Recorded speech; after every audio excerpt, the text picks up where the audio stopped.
Maff. Welcome to another episode of Coffee in the Clouds. How you doing? Doing good. How you doing? Very, very good. Andrew, listen, man. Beautiful. I ask everybody this question, right? Who are you and what do you do? Oh, I am Andrew Maff, and I am a digital marketing expert, I guess, depending on who you ask, for e-commerce sellers. So I'm the founder and CEO of BlueTuskr, which I see you've got open here, which is fantastic. So we are a full service digital marketing company for e-commerce sellers. We effectively act as an outsourced marketing department for a lot of the sellers we work with, and our account strategists effectively act as fractional CMOs. And I'm also the host of the Ecom Show podcast. So I'm doing what you do, buddy. Okay. All right, man. So, you usually don't wake up one day and say, I am going to be a subject matter expert in anything. How did it come to be? Give me the backstory here. All right. So it was actually, I've been in e-commerce digital marketing specifically for a little over 15 years now. It was like basically one of my first jobs. So my dad was an entrepreneur himself, and he acquired a company that sold like shocks and suspension for cars, Mm. and it was bought it for next to nothing, and he was determined to take it onto the internet. So he brings it on the internet. That's his first like traditional e-commerce business, and he needed help in the warehouse. I was always interested in marketing and advertising, and so I told him I'd help him in the warehouse if he would let me intern at that place. And so that was actually one of my first gigs, is working there. He was one of the first companies offered to sell something other than books on Amazon, and Mm. he turned it down, which is my favorite thing to bring up every time I hang out with him, because that's why I'm not retired with him. Okay. All right. So now you said about 15 years, yeah? Right. Yeah. Okay. So, I run the Distance Learning Association, which really became digital learning. And it's like, man, it's just digital living.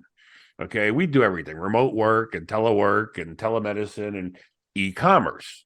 Right. So we've kind of seen, the world morph many, many, many times over the last, hmm many years. Um, where are we today? What is the state of the union today as it relates to e-commerce?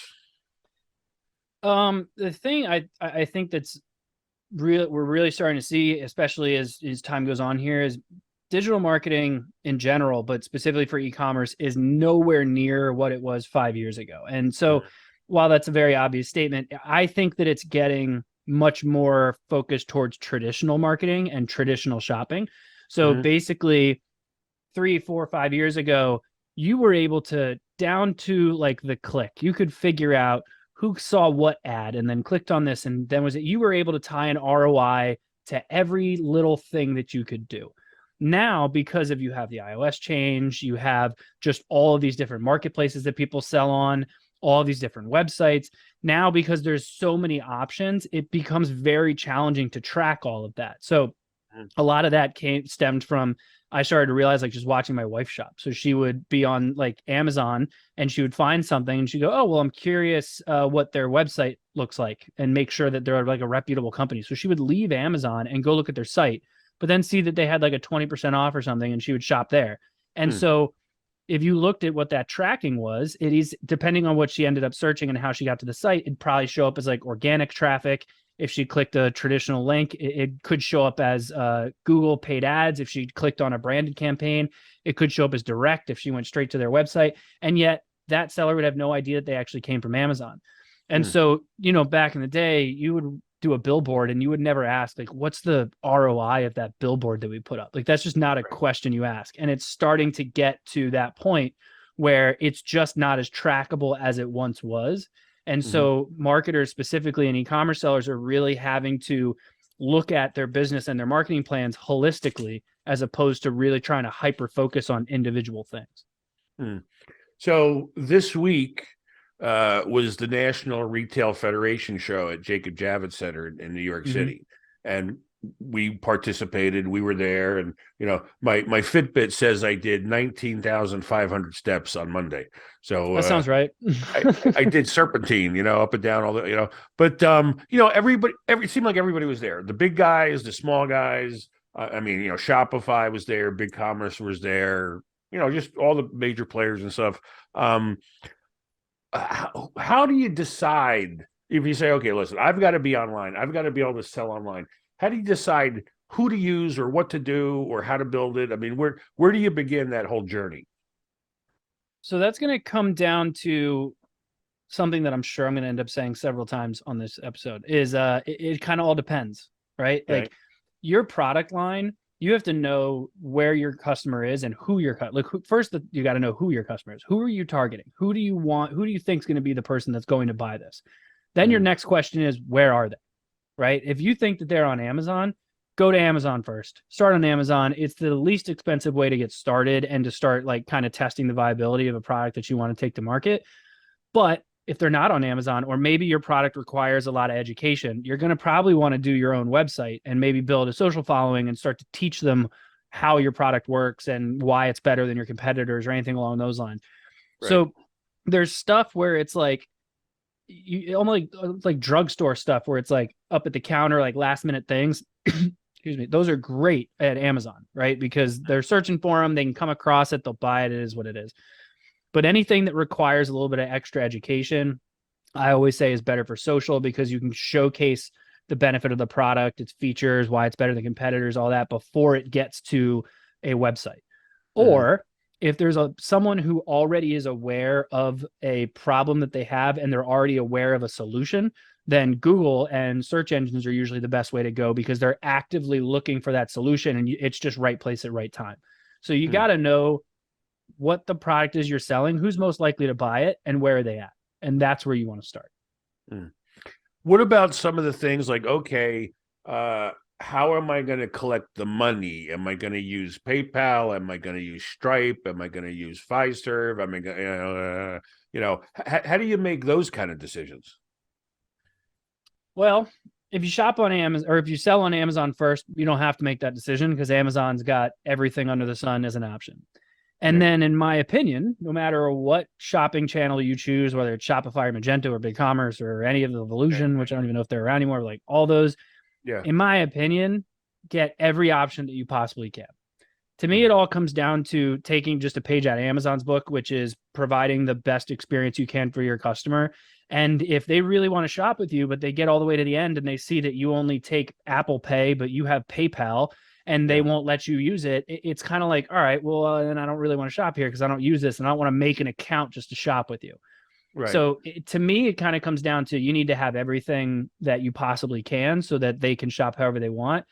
But then it also, again, comes down to what kind of product you're selling. Because like CBD stuff, or if you get into like the restricted brands of like, marijuana is picking up, or you sell alcohol or firearms or, any kind of weapon like knives and swords, which we have a couple of those guys.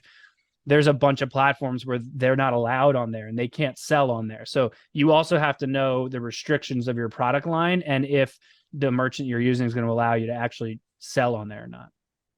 What about when you're selling a service, maybe consulting or teaching, versus you're putting something in a box and you're shipping it, and like, when do you know whether you need to outsource that? What's a tipping point if you're shipping things that you need to say, I can't be doing this in my garage anymore? It comes down to bandwidth, right? Like every entrepreneur at a certain point, they're like, okay, if I want this to grow, the only thing that I have to sell is my time. The only thing that I can actually do to grow this is to expand my time. That's really all we're trying to do at any point is you learn something, you perfect it, you get it done exactly how you want, and then you show someone else how to do it.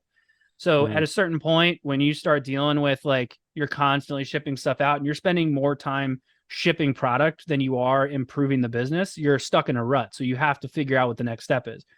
Most of the time, with the way things have gone, especially in the past, 5 to 10 years, 3PLs are usually the best way to go, at least in the beginning, where you take all your product, give it to a warehouse, and they deal with it for you. You don't have to manage your own warehouse and manage your own team. That's usually the easiest way to go.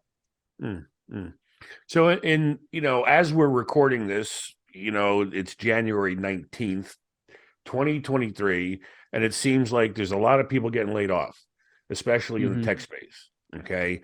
Um, are those folks going to all open up online stores and do e-commerce and stuff? Is that going to happen or not so much?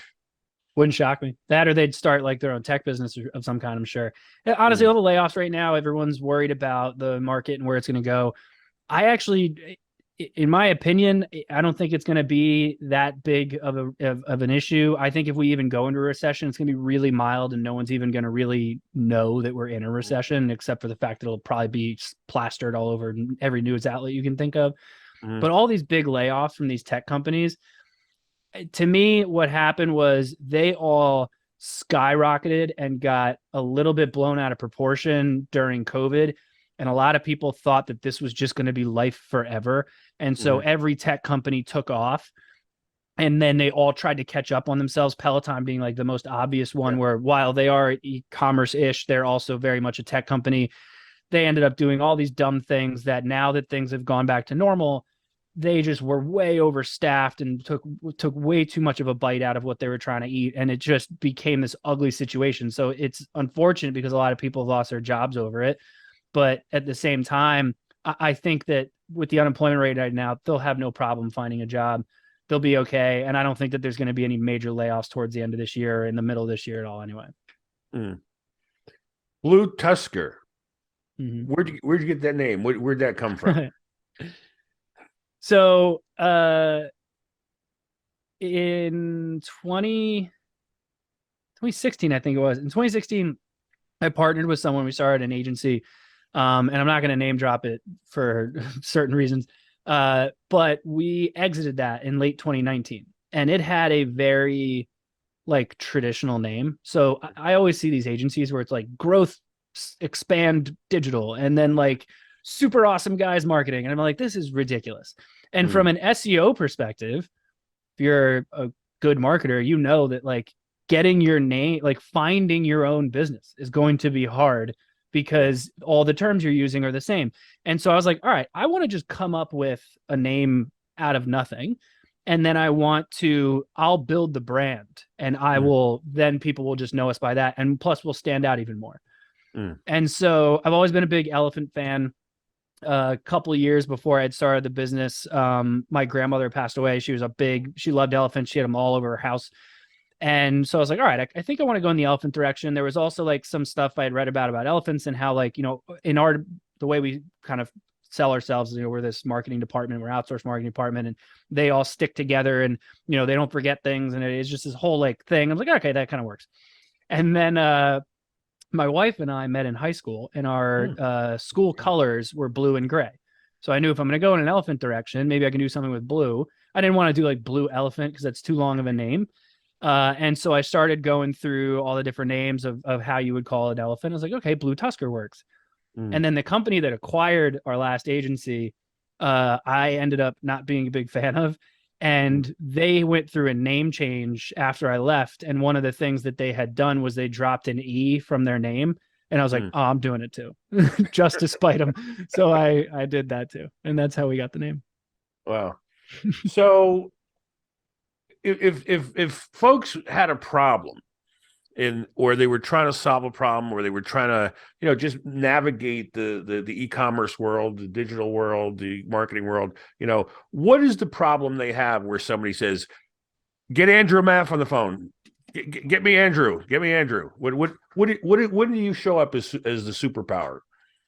Uh, so we tend to do really well with sellers that are relatively established. Not like our average seller right now tends to float between like the 1 to 10 million a year range. Mm-hmm, I have some that are much higher than that, but we also have some that are lower. And mm-hmm, really, it kind of comes down to, and one of the biggest issues when you're first starting off and you're really wanting to ramp up your marketing, if you don't have someone internally, they can't do it all. It's not possible for them to do it all. And the reason I wanted to start a full service agency, because for years, full service agencies have been always been labeled as like horrible.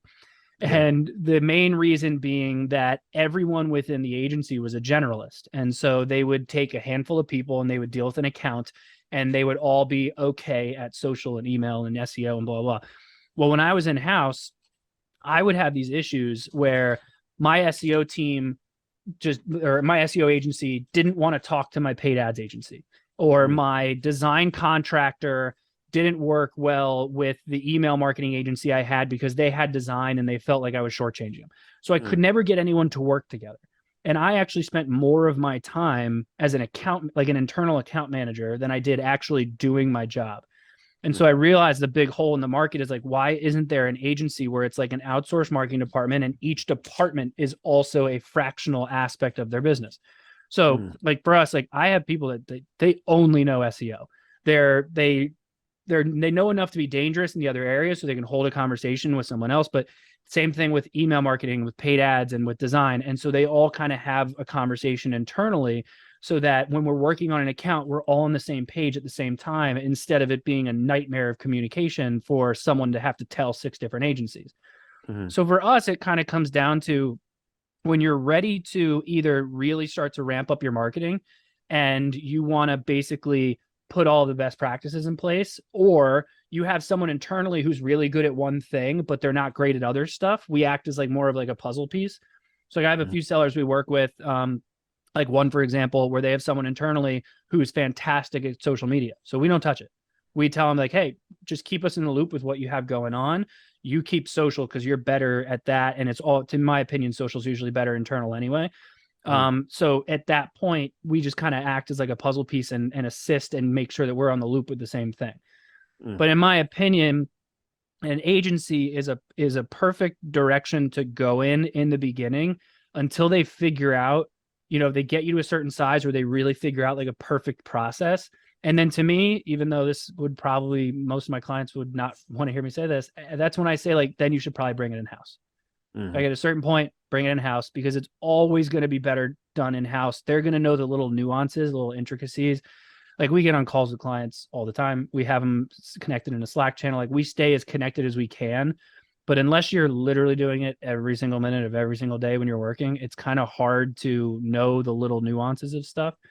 So there is a certain point where we just turn into consultants and oversee their team and kind of train them, because as an agency, we always have our ear to the ground for new stuff going on, but we'll never be as good as someone internally. And I don't care what agency says, that's always going to be the case.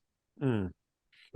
So if you had a niece or a nephew or a neighbor, and they came to you and said, Andrew, like I really think I want to do what you do, right? I think I want to be in your business. Like, what would you say to them? How would you guide them? What advice would you give somebody if they're thinking of being in the industry?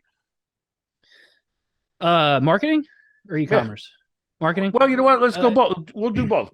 Go first okay. on pick. So if you want to get into marketing, I think the easiest, it's actually, to me, it's one of the easier directions to get into, mainly because A, a lot of stuff is marketing, but B, there's a ton of books out there. There's a ton of content out there because that's all marketers do. So you can teach yourself pretty easily, or going to YouTube or find a book or find a blog or something like that.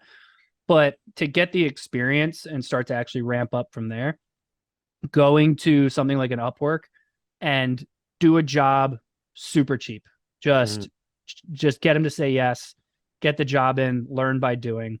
Even if you want to caveat it with like, hey, this might take me a little bit longer, but I'm going to do it dirt cheap for you. Like I'm going to get it right, but I'm going to do it cheap. And then you just learn by doing.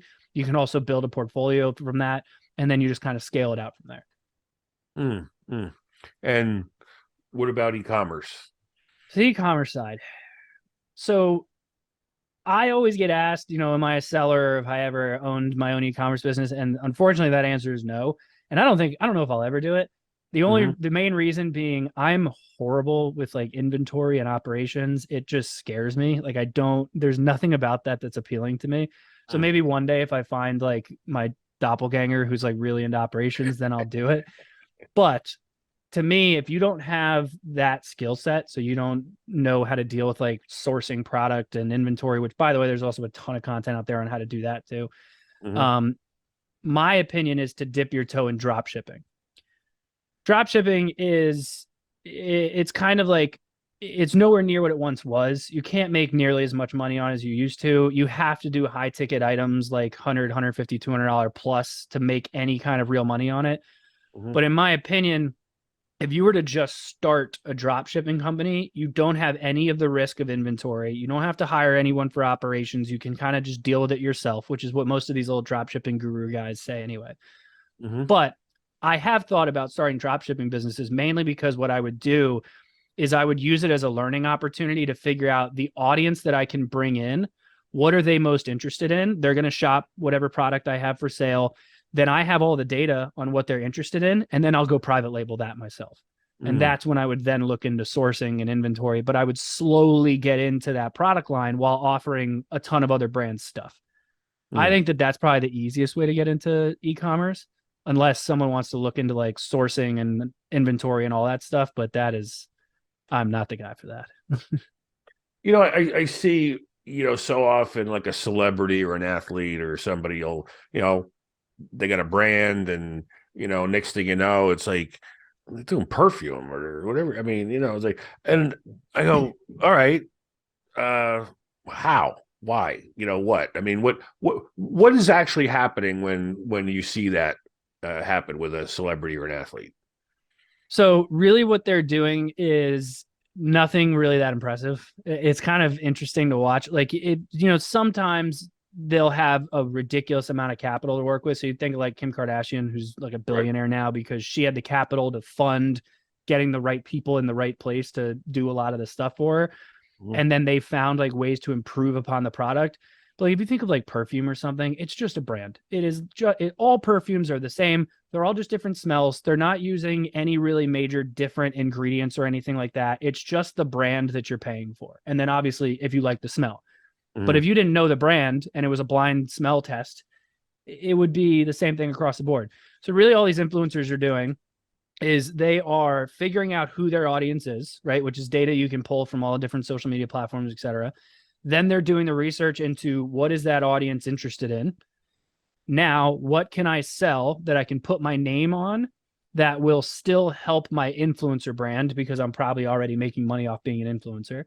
And then you either you hire someone to deal with the operational side, or if you're not a great marketer, but you're great with your own personal brand, you hire a marketer to do the marketing side, and then they handle it from there. But as soon as they start posting about it and they start saying like, oh, I started my own apparel brand or I started my own perfume or a drink or something like that, they're doing their own commercials. They do them all the time for other brands. And then they start realizing, well, why can't I just do this for myself? And that's basically what they do. I also keep thinking about like Shaquille O'Neal, how, he's making so much money now, way more than he ever made when he was playing basketball. And it's, oh yeah, he parlayed he does have an aspect of that where he created some stuff that he probably just, put his name on and it did really well. But I also think that he specifically also has a really good eye for business. That or he's got a business partner who's really good because he owns like, what is it, like half of South Florida's Domino's, I think it is. Like he owns like a bunch of their franchises down there. Yeah. And he probably realized like, franchising, if you have one or two locations, it's decent money depending on how you want to live your life. But if you own like 30 of them because you have the capital to do that and you just own a region, you can make great money doing that. And you don't really have to do much work because you're already piggybacking off of that franchise's existing brand. So he just bought stuff that was already successful and was like, I just got to make sure it's funded if it has any issues. Yeah. Now, correct me if I'm wrong. You wrote a book, right? You have a book? You got a book. No, I don't have a book. I was featured in a book. I actually just did yesterday. I did a webinar with entrepreneur.com because one of their guys who also writes for Forbes did a book on how to grow a business on Shopify. And I spoke with him, I think like a little over a year ago, and he did a big old like quote thing in there. And so I'm in it. I didn't write it. So if I was going to do a webinar, if I was going to do an event and you were going to be the keynote speaker, and I said, okay, Andrew, who do you want in the room? I'm going to put 1,000 people in the room from our massive community. Describe to me, who is it that we want to come and hear you speak? Who's going to get the most out of your presentation? E-commerce sellers. That's like all I really know. Okay. I can speak to a lot of marketing for other aspects. Like we work with a lot of SaaS companies because it's really not that different. You're trying to get someone to a certain area. Basically, the best way to do that is to leverage yourself as a thought leader in the space. Then you're trying to get them to convert. Really, only the main difference being that either A, they convert and they purchased something from you, which is access to a software, which is almost the same thing, or the extra step that SaaS companies sometimes has is if they're like a freemium model where they'll convert right away because it's free, but then I got to market them to actually upsell them into a premium and actually paying for the software. So we do a pretty good amount of SaaS stuff just because I've got experience in there a little bit. But most of what I talk about is e-commerce marketing. So in the world that we're in now, can a retail store not have an e-commerce, angle? I mean, can they get away with it with saying, yeah, we're not online, we don't have any line? I mean, what are your thoughts? They'd have to be in a really high traffic area, like Times Square. That's a little exaggerative, but I mean, to not even have a website, or like, let's say you had a website, but you can't convert on it. Like it's just, informational. At least have that, right? Because if I live locally, I'm in my town and I want to go find something and I want to go like touch and feel it, I need to know you exist. If I live in the suburbs, which I do. So it's kind of like, you got to have something online to be able to be found, especially if you want to have the longevity of the business. Because, I'm a younger guy. I'm only in my 30s. Anyone in their 30s, even in your 40s now, like they usually lean to looking on the internet first before they go driving around trying to find something or just walking through a downtown area. So the only way I see that being successful is if you're in a really high foot traffic area. Well, listen, you packed a lot into your 30 whatever years. You seem to have a pretty decent body of work. Here's a trick question for you. Okay. What did I not ask? What is a question that I could have and should have asked? Here's an opportunity for you to ask and answer your own question to put a pin in today's video podcast. Oh, what didn't you ask? One of the top, well, actually, you know what? I'll give you a new one. There's a topic I usually talk about, which is like how to go from selling on Amazon, which is, depending on who's listening to this, it's easy to start selling on Amazon. To be successful on Amazon can be hard, but to go from on Amazon to off Amazon is a very difficult move. 9 times out of 10, that's what I talk about. But one of the things that's become a really hot button lately is this Chat GPT thing. Have you started digging into this? Yeah. At all? Yeah. Okay. Yeah. So a lot of people on an e-commerce side, especially like if you have a focus on SEO, it's a big conversation of, okay, I don't need SEO anymore. I can just hit a button and get a blog. So painfully, wildly inaccurate because, like, first of all, I don't know if you've ever read some of the stuff that, ChatGPT puts out. ChatGPT is from a company called OpenAI. OpenAI is literally, it's an open like API where you can use their AI capabilities. There has been a ton of these types of companies around for the past like 2 or 3 years. We even have used one of them. But you can hit a button and yes, it can write up a whole thing for you. But what no one really thinks through is A, when you read it, you can kind of tell it's written from AI. B, when you actually go through it, you have to cross-reference everything that it's saying is like fact or it's not, because when someone comes to your website, you want them to, you have to provide value to them, especially if it's from a blog. So if you're giving them stuff that's just wildly inaccurate, it very well because you just hit a button and didn't read it. Then outside of that, SEO is very much like you have to have your H1 tags, your H2 tags. You got to have imagery in there to break it up. You have to link to stuff on your site. You have to link to stuff on other people's websites. You should probably put like anchor text in there. You got to put like your own custom image. There's so much you have to do from an SEO side that the Chat GPT thing, a lot of people are afraid that, writing product descriptions and doing this and doing that, it's speeding anything up. Really, in my opinion, the only thing that it's speeding up is typing. I'm not the world's fastest typer. So yeah, I love it, but you still got to read through it. You still got to check it. You still got to do your research. You still got to set it up correctly. So I really think that it's going to help people become a lot more efficient, but I don't believe that it's going to have any major effect on any jobs on the e-commerce side, at least right now, anytime soon. Mm.